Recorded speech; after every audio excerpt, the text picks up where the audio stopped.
आप सबों का हार्दिक स्वागत है। आपका प्यारा channel A to Z study point पर आप देख रहे हैं झारखंड शैक्षिक अनुसंधान एवं प्रशिक्षण परिषद रांची झारखंड। ये मॉडल प्रश्न पत्र प्रस्तुत किए गए हैं जैक बोर्ड से और ये 2023 का है। तो ये और कक्षा 8 से है और विषय हिंदी है और पूर्णांक आपका 50 रहेगा, यानी 50 क्वेश्चन रहेगा और 50 नंबर इसमें दिया रहेगा और अंक भी 50 रहेंगे। क्या बता रहा है, कुल प्रश्न 50 अंक होंगे। यहाँ देखिए बता रहा है 50 है और सभी प्रश्न के उत्तर देना अनिवार्य है और प्रत्येक प्रश्न के लिए 1 अंक निर्धारित होते हैं और प्रत्येक प्रश्न के 4 विकल्प दिए गए हैं और सही विकल्प का चयन करना है और गलत उत्तर के लिए कोई अंक काटे नहीं जाएंगे। यानी अगर गलत आपका आंसर होता है तो उसके लिए नंबर नहीं काटा जाएगा। अब यहाँ पर कुछ पद्यांश दिया हुआ है, इस गद्यांश को पढ़ेंगे। तो गद्यांश को पढ़ने के बाद इससे संबंधित कुछ क्वेश्चन आपसे पूछे जाएंगे, उसका आपको जवाब देना है। तो ये देख रहे हैं फर्स्ट क्वेश्चन आपको क्या कह रहा है कि उपरोक्त पंक्तियों के लेखक कौन है। यहाँ पर जो कहानी लिखी हुई है इसके लेखक कौन है, अगर आप पुस्तक में पढ़े हैं तो आप बता सकते हैं। तो इसका क्या आंसर होगा बच्चों, इसका करेक्ट आंसर होगा वंशीधर श्रीवास्तव, इसका करेक्ट आंसर होगा। आइए चलते हैं क्वेश्चन नंबर 2 पर कि कौन आज भी जीता नहीं जा सका है। ये 2 नंबर क्वेश्चन को देख रहे हैं तो इसका आंसर क्या होगा। तो बर्मा है, नेपाल है, कलिंग है, चीन है। तो बता सकते हैं बच्चों इसका आंसर क्या होगा। इसका करेक्ट आंसर होगा ऑप्शन नंबर सी, कलिंग जो है कि आज भी जीता नहीं जा सका है। आइए चलते हैं क्वेश्चन नंबर 2 की बात करें। तो कक्षा में प्रथम आने पर पिता को लिखे गए पत्र में छूटे गए अंश को भरिए, जो प्रश्न 3, 4, 5 के रूप में बॉक्स में क्रमांकित है। तो बच्चों ये कह रहा है आप प्रथम स्थान से परीक्षा पास कर चुके हैं, पिताजी को पत्र लिख रहे हैं। तो यहाँ पर जो खाली जगह लिखा हुआ है तो यहाँ पर आपको क्या भरेंगे, यहाँ पर क्या भरेंगे, यहाँ पर क्या भरेंगे। आपको 3 नंबर यहाँ दिया है, यहाँ 4 नंबर, यहाँ 5 नंबर है। तो इसके लिए आपके पास ऑप्शन भी है। तो ये देखिए, तो यहाँ पर जो 3, 4, 5 को देख रहे हैं इसी में से आपको लेके भरना है कि आखिर कौन सा भरा जाएगा। तो बच्चों ध्यान रहे इसको कैसे भरेंगे, इसको समझते हुए चलते हैं। तो यहाँ देखेंगे यहाँ पर क्या है कि पूज्यवर, तो यहाँ आपको क्या भरना है, पूज्यवर पिताजी। तो यहाँ क्या लिखेंगे, यहाँ सादर प्रणाम लिखेंगे। तो सादर प्रणाम यहाँ पर कहाँ है, 3 नंबर को देखिए बच्चों, ये रहा आपका आंसर। यानी इसका 3 का ए नंबर आंसर होगा सादर प्रणाम। ये आप समझ गए। उसके बाद यहाँ बात करें 4 नंबर में कि देखिए मैं यहाँ सकुशल हूँ, आशा करता हूँ कि आप सभी कुशल होंगे। आज हमारे विद्यालय का वार्षिक परीक्षा का परिणाम घोषित हुआ है। आपको यह जानकर हार्दिक क्या होगा, यहाँ पर हार्दिक खुशी होगी या आशा होगी। तो यहाँ देखिए 4 नंबर ऑप्शन में क्या दिया है, यहाँ पर ऑप्शन है अप्रसन्नता। तो अप्रसन्नता तो नहीं होगा, यहाँ प्रसन्नता होगा, कुशलता नहीं होगा, निराशा भी नहीं होगा। तो करेक्ट आंसर क्या होगा, बी, इसमें प्रसन्नता भरेंगे। यानी 4 नंबर में ऑप्शन जो है यहाँ पर आप प्रसन्नता को भरेंगे। ये हो गया। अब अंत में बच गया यहाँ आपका 5 नंबर। तो 5 नंबर में क्या भरा जाएगा, इसी ऑप्शन को देखना है। यहाँ 5 नंबर में देखें, ये प्रणाम है, मार्गदर्शन है, हार्दिक है, आशीर्वाद है। तो यहाँ पर क्या भरेंगे, यहाँ पर आपको भरना होगा ऑप्शन नंबर कौन सा है, ये 5 नंबर का है। तो 5 नंबर में आप आशीर्वाद इसको भरेंगे। यानी इसमें ये नहीं भरना है, ये नहीं भरना है, इसका आंसर आशीर्वाद इसमें लिखा जाएगा। इस तरह से बच्चों आपके एग्जाम में ये पत्र लिखने के लिए आएंगे, तो इसी तरह से इसको भरेंगे। आइए चलते हैं, आप कुछ व्याकरण से संबंधित क्वेश्चन यहाँ पर पूछे जा रहे हैं, इसको ध्यान से बच्चों देखने का प्रयास करें। यहाँ पर कह रहा है कि तालाब शब्द का पर्यायवाची शब्द नहीं है। तो तालाब का पर्यायवाची शब्द क्या नहीं है आपको बताना है। इसका करेक्ट आंसर होगा सरिता, इसका सही आंसर होगा। और 7 नंबर की बात करें, चंद्रमा शब्द का पर्यायवाची शब्द होगा। तो चंद्रमा का पर्यायवाची शब्द क्या होता है, शशि होता है, इसे याद रखिएगा।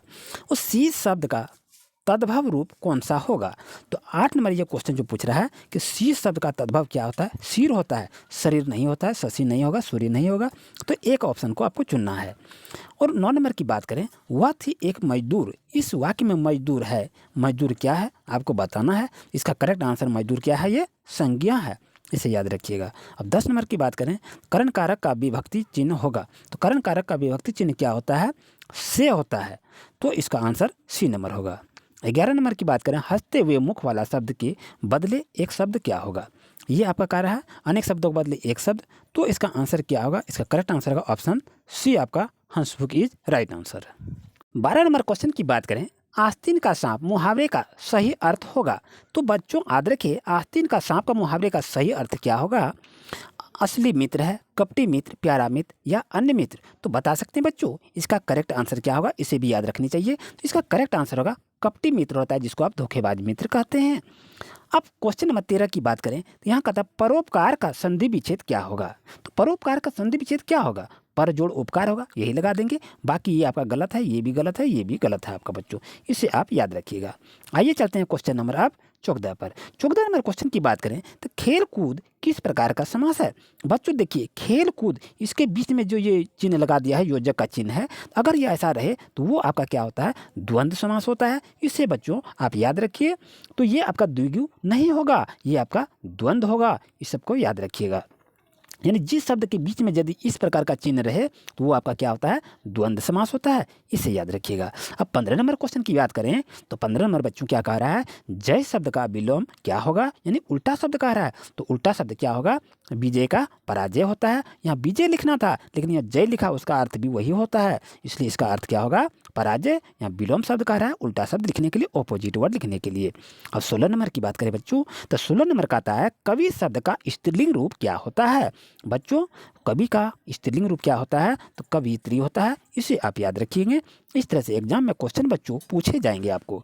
17 नंबर क्वेश्चन बात करें, मैं भी बहुत भयभीत था, इस वाक्य में प्रविशेषण क्या होता है, इसको आपको बताना है। तो बच्चों इसका करेक्ट आंसर होगा बहुत।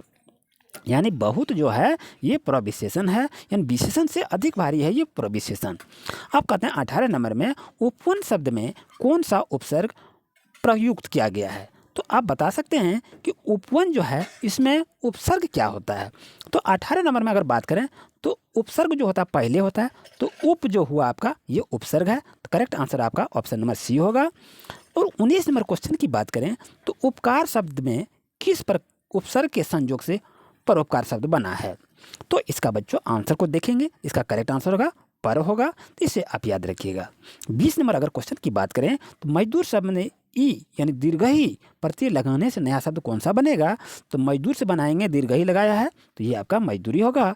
Correct answer option number A होगा बच्चों। ये था व्याकरण का क्वेश्चन। बच्चों अब आ रहे हैं आपकी पाठ्य पुस्तक से। पुष्प की अभिलाषा कविता में पुष्प किसके प्रति समर्पित है। तो ये आंसर होगा मातृभूमि और वीर इससे समर्पित है, इसे आप याद रखिएगा। और ऑप्शन नंबर क्वेश्चन को देखें 22 नंबर में तो छोटा जादूगर कहानी के कहानीकार कौन है। मुंशी प्रेमचंद है, जयशंकर प्रसाद, सूर्यकांत त्रिपाठी ने या महादेव टोपो। तो इसका करेक्ट आंसर बच्चों क्या होगा, तो करेक्ट आंसर होगा आपका option number C, Jaishankar Prasad is right answer. बच्चों 23 नंबर क्वेश्चन की बात करें तो कार्निवाल के मैदान का माहौल कैसा था, खुशनुमा, विषादनुमा, नीरस या अजीब था। तो इसका करेक्ट आंसर क्या होगा बच्चों, इसका करेक्ट आंसर होगा खुशनुमा था, ऑप्शन नंबर ए आपका सही होगा। 24 नंबर क्वेश्चन की बात करते हैं किसका ज्वर सबसे भयानक होता है। तो आंसर इसका क्या होगा, कुसंग। कुसंग जो होता है इसका ज्वर बहुत भयानक होता है। 25 नंबर क्वेश्चन की बात अगर करें तो किस अवस्था में मित्रता की धुन सवार रहती है। तो बता सकते हैं ये 4 ऑप्शन आपको दिखाई दे रहा है, तो करेक्ट ऑप्शन चुने कि आंसर आपका क्या होगा। तो बच्चों इसका करेक्ट आंसर होगा ऑप्शन नंबर ए, युवा अवस्था में मित्रता की धुन सवार रहती है। 26 नंबर क्वेश्चन की अगर बात करते हैं तो चलने से पहले किसका अनुमान कर लेना चाहिए, यानी पथ का अनुमान कर लेना चाहिए, यही आपको कहा गया है। अगर 27 नंबर क्वेश्चन की बात करते हैं तो बड़े भाई सहपाठ में कनकौवा का क्या अर्थ होगा। तो आंसर बच्चों इसका क्या होगा, तो करेक्ट आंसर होगा पतंग कहा जाता है कनकौवा को। 28 नंबर अगर क्वेश्चन की बात कर रहे हैं तो 28 में क्वेश्चन मैदान के बीच में किसका पताका फहरा रही है।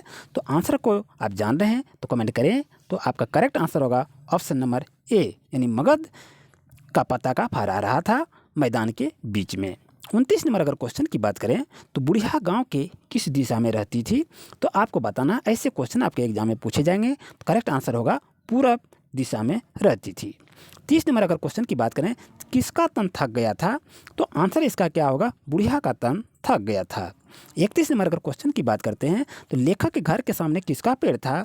तो इसका आंसर होगा अमरूद का पेड़ था। 32 नंबर अगर क्वेश्चन की बात कर रहे हैं तो कहाँ के अमरूद प्रसिद्ध होते हैं और प्रसिद्ध हैं। तो आंसर होगा इलाहाबाद के अमरूद काफ़ी प्रसिद्ध हैं। बच्चों अगर वीडियो अच्छा लगा तो लाइक अवश्य कीजिए। अगर आप हमारे चैनल पर नए हैं तो अभी सब्सक्राइब कीजिए न्यू अपडेट पाने के लिए। प्यारे बच्चों 33 नंबर क्वेश्चन की बात करते हैं तो बस में यात्रा के समय लेखक के कितने बच्चे उनके साथ थे। तो आप जान रहे हैं आंसर, तो इसका करेक्ट आंसर होगा ऑप्शन नंबर बी, 3 बच्चे उनके साथ में थे। 34 नंबर क्वेश्चन की बात करते हैं तो बस के यात्रियों ने कैसी बातें शुरू कर दी थी। तो तरह तरह की बातें करना शुरू कर दी थी। ये 34 का आपका बच्चों आंसर आपका ए नंबर सही होगा। अगर 35 नंबर क्वेश्चन की बात कर रहे हैं, भरत ने राम से क्या आग्रह किया था? तो उसने वापस चलने का आग्रह किया था। और 36 नंबर क्वेश्चन की बात करें, मिथिलेश किसे कहा गया है? तो बता सकते हैं बच्चों, तो इसको जनक को कहा गया था, इसे आप याद रखिएगा। अगर 37 नंबर क्वेश्चन की अगर हम बात करें, तो झारखंड के 2 सपूत पाठ में किस क्षेत्र की चर्चा की गई है? तो झारखंड, बिहार, नेपाल, उड़ीसा। तो इसका आंसर क्या होगा प्यारे बच्चों? तो इसका करेक्ट आंसर 37 का ए नंबर होगा, झारखंड। इस तरह से बच्चों आपके एग्जाम में क्वेश्चन को पूछे जा सकते हैं, तो इसे आप जल्दी से याद कर लें और अच्छी तरह से अपनी पढ़ाई को बरकरार जारी रखिए, क्योंकि परीक्षा का समय काफ़ी नज़दीक आ गई है। क्वेश्चन 38 की बात करें, रामनारायण सिंह का जन्म कब हुआ था? तो इसका आंसर जान रहे हैं, इसका आंसर होगा 1885 में जन्म हुआ था। 39 क्वेश्चन की बात करें, बस को कंपनी के हिस्सेदार कैसे बता रहे थे? ये आपका क्वेश्चन है। तो answer A, B, C, D है। तो इसका सही ऑप्शन को चुनना है कि आंसर इसका क्या होगा। करेक्ट आंसर होगा ऑप्शन नंबर ए, इनका सही होगा, फर्स्ट क्लास। और 40 नंबर क्वेश्चन की बात अगर करते हैं, तो हुंडरू जलप्रपात का पानी कितना फुट नीचे से गिरता है? तो बता सकते हैं इसका करेक्ट आंसर क्या होगा। तो इसका आंसर होगा 243 फीट नीचे से गिरता है। अगर 41 नंबर क्वेश्चन की बात हम करें, तो रात के सन्नाटे में कौन रोती है? तो याद है, आप कविता में भी पढ़े हैं, कहानी में भी पढ़े हैं, रात के सन्नाटे में कौन रोती है? तो आपका नादियाँ रोते हुए सुनाई दिखाई पड़ती है। अगर बच्चों 42 नंबर क्वेश्चन की बात करें, तो गुरु शिष्य हिंदी साहित्य की कौन सी विधा है? तो बता सकते हैं, इसका करेक्ट आंसर होगा ऑप्शन नंबर डी, संस्मरण इज राइट आंसर। अब चलते हैं बच्चों क्वेश्चन नंबर 43 पर। डॉक्टर चंद्रा का क्या बनना चाहती थी? तो वो डॉक्टर बनना, इंजीनियर, प्रोफेसर या कवि? तो बच्चों इसका करेक्ट आंसर क्या होगा? इसका correct answer option number B, वो डॉक्टर बनना चाहती थी। 44 क्वेश्चन की बात करें, तो वीर जननी का पुरस्कार किसे मिला है? तो पिता को, डॉक्टर चंद्रा को, डॉक्टर चंद्रा की माँ को या उनके दादा को? तो बचा सकते हैं बच्चों, इसका करेक्ट आंसर क्या होगा? तो करेक्ट आंसर इसका होगा option number B is right answer. 45 number question की बात करें, तो डॉक्टर चंद्रा को किस बीमारी ने गर्दन के नीचे से पूरा शरीर को विकलांग कर दिया था, यानी निर्जीव कर दिया था? तो आंसर इसका क्या होगा? तपेदिक, हैजा, टाइफाइड या पोलियो? तो करेक्ट आंसर होगा polio is right answer. 46 number question की अगर बात कर रहे हैं, किसके घर में खुशी का माहौल था? तो आंसर क्या होगा बच्चों? इसका करेक्ट आंसर होगा शुभांगी के घर में खुशी का माहौल था। और क्वेश्चन नंबर 47 की बात करें, तो शुभांगी के पिता आंगन में बैठकर क्या पढ़ रहे थे? वो समाचार पत्र पढ़ रहे थे। ये आप पुस्तक में भी, कहानी में पढ़े हुए हैं। और 48 नंबर बात करते हैं, तालाब बांधता धर्म स्वभाव के रचनाकार कौन है? तो बच्चों इसका करेक्ट आंसर होगा option number A, Anupam Mishra था इसका आंसर।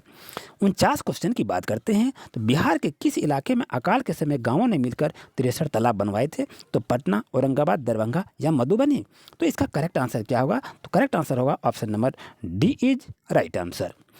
अंतिम क्वेश्चन की देखें, तो छेरा त्यौहार किस राज्य में मनाया जाता है? अंतिम क्वेश्चन है, तो इसका करेक्ट आंसर क्या होगा? इसका correct answer option number B, Chhattisgarh is right answer. Video अगर अच्छा लगा तो लाइक अवश्य कीजिए, चैनल को सब्सक्राइब कीजिए और नेक्स्ट क्लास में मिलेंगे नेक्स्ट क्वेश्चन के साथ में। तो नेक्स्ट क्वेश्चन देखना ना भूलें। Thank you for watching my video.